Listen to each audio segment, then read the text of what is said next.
We take things for granted. The easy path is there in front of us.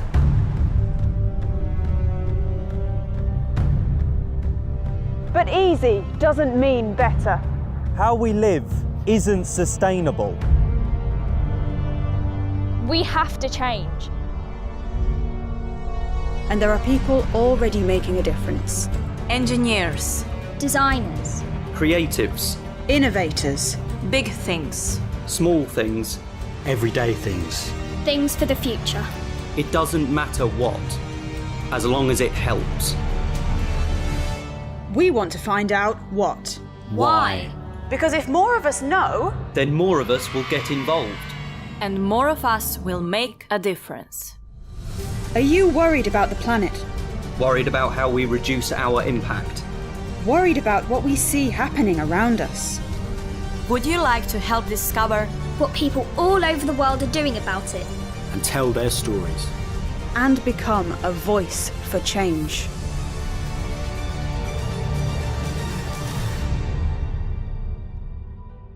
Hi, I'm Ella Podmore and I'm a materials engineer at McLaren Automotive. At the IET, we want you guys to be the difference makers, and it starts here in this room with us, but it's so much bigger than this. It's in everyone's interest to build a brighter and greener future. Your future. To save our planet and to live more sustainably, we have to change the way we do things. But how? How can we make a difference? Let's start right now by working out what skills we're going to need.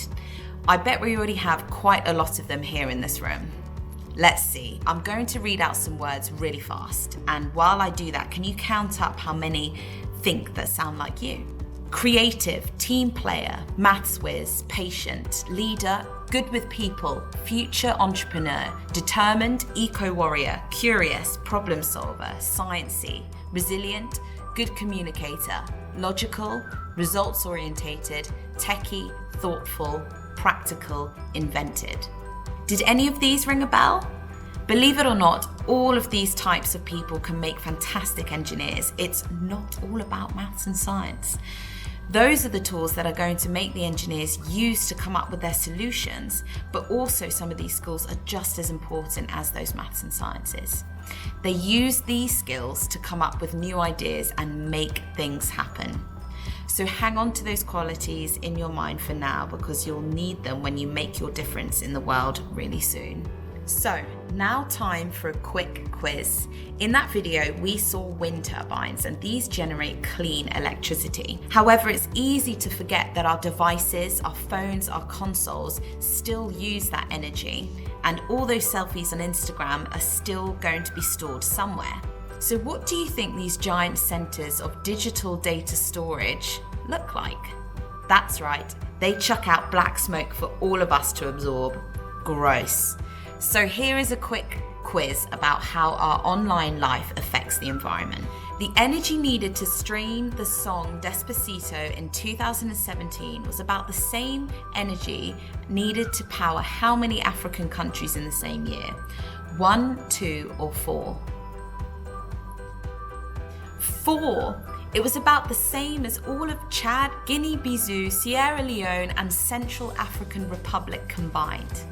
How many times more energy is used by high-definition videos than low-definition ones?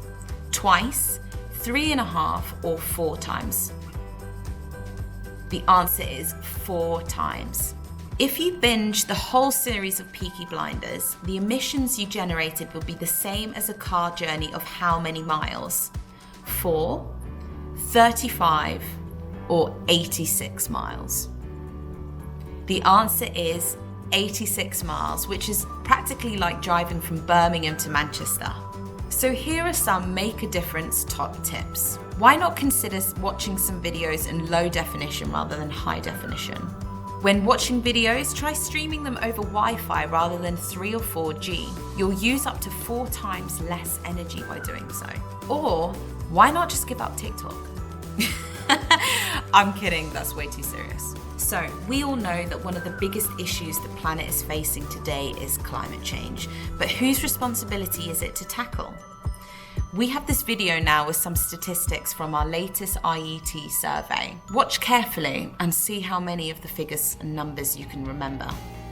Climate change is a significant long-term issue for our planet. On average, 87% of UK adults agree that the climate is changing, with human activity being solely or partly responsible. So whose responsible is it to address our climate impact? UK adults place 23% of the responsibility with their national government, 16% of responsibility at the individual level, and 10% on science and technology. Despite the government being seen as a main enabler for change, individual choices have a major impact. The success of the financial penalty on plastic bags resulted in 9 in 10 UK adults using their own shopping bags. Only 51% of UK adults recycle food waste and batteries, but 15% are not able to because of the area they live in. Who do you think is responsible for reducing our climate impact? What do you think? Who should be taking responsibility for climate change? Quickly discuss with the person sitting next to you as to what order you're going to rank these phrases that I say. Please rank the group with the most responsibility first. Government and politicians. General public and individuals, David Attenborough and Greta Thunberg, scientists and engineers. Okay, you have 30 seconds. Go, go, go!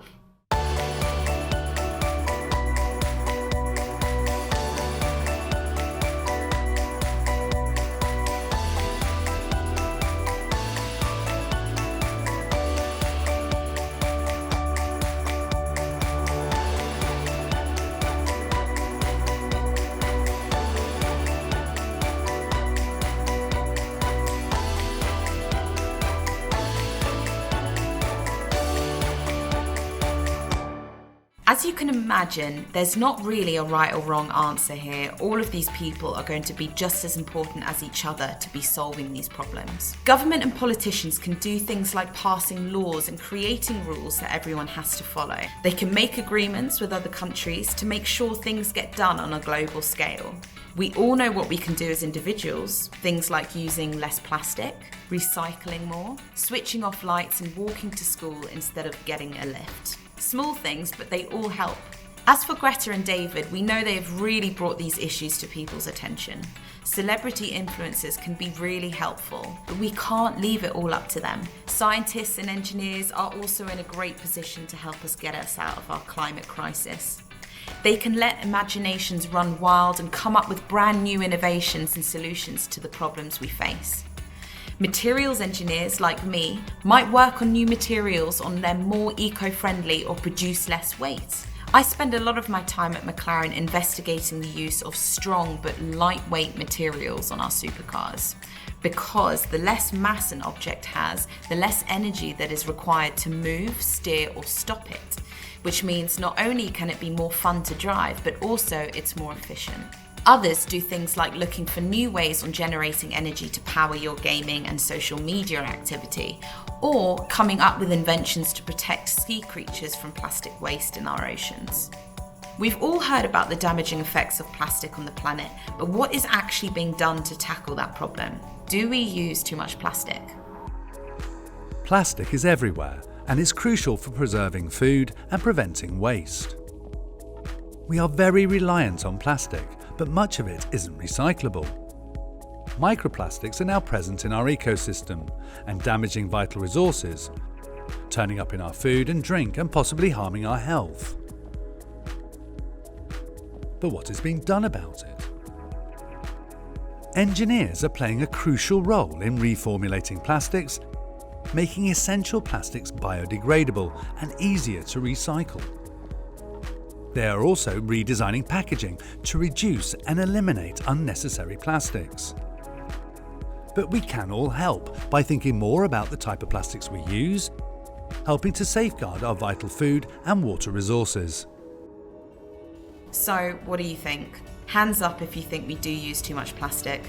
We all love a snack, but unfortunately, a lot of our favourite treats like crisps, chocolate, cola, all come in plastic packaging. Why? Put simply, plastic is cheap. It's hygienic and it's convenient material for manufacturers to use. It's strong and it can be molded in any shape to make it look good, but it's really not very good for the environment. Do you know that 1 million plastic bottles are sold every minute around the world, and each takes 450 years to degrade? If we do not reduce our plastic production and usage, by 2050 there will be more plastic in our oceans, pound for pound, than fish. That is shocking. So how can we encourage businesses to use less plastic? One of our most powerful tools as individuals is our power as consumers. We can choose what to buy and, more importantly, what not to buy, which sends a strong message to the manufacturers. We can also think about our own habits too. So what would you change? Have a quick chat with the person sitting next to you and see what they think. Here's a question to start you off. Would you stop buying your favourite fizzy drink if it only came in a plastic bottle rather than a recyclable metal can?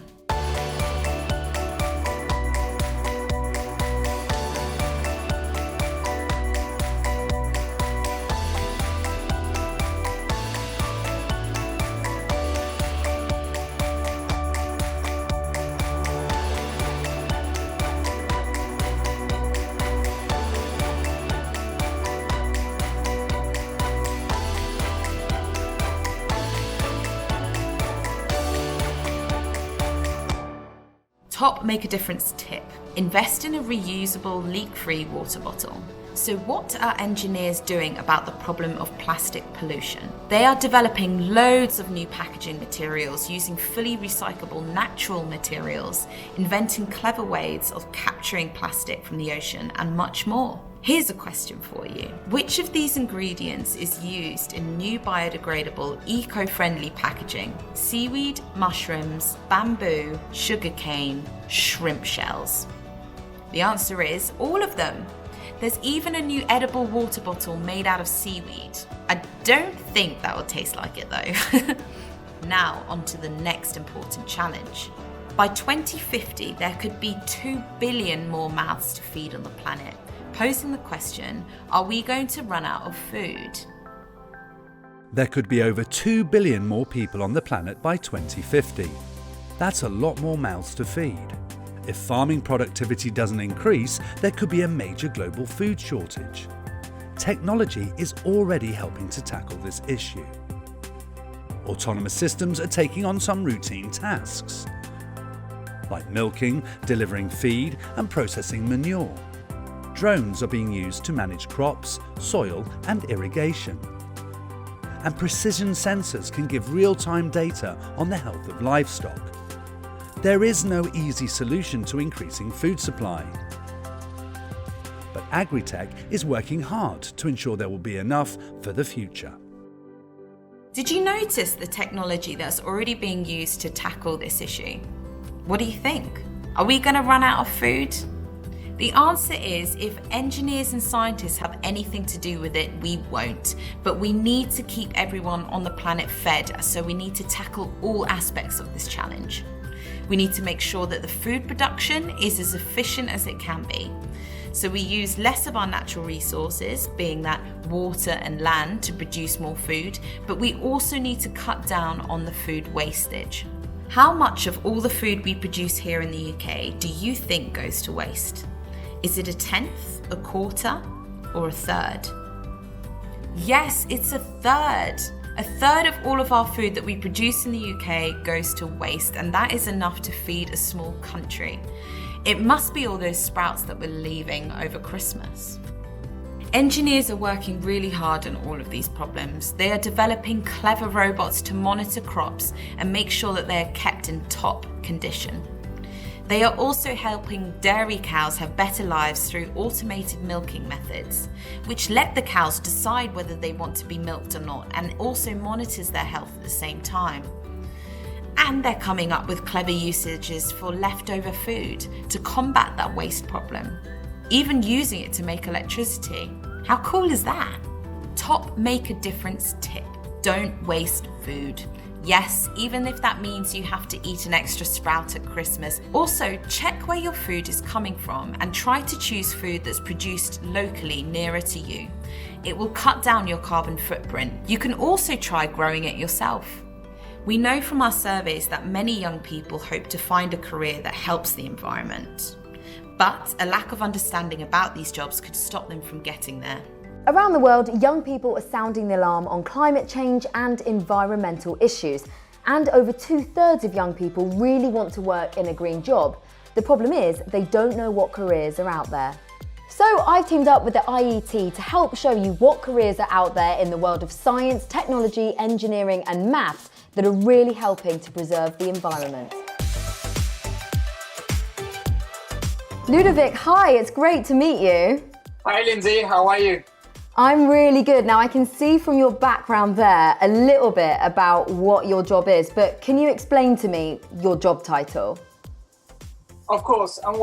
Lindsay, I'm an engineer, but more than an engineer, I'm also a consultant and I'm an ocean innovator, which basically means that my role is to create innovation and use that innovation to help to save our oceans.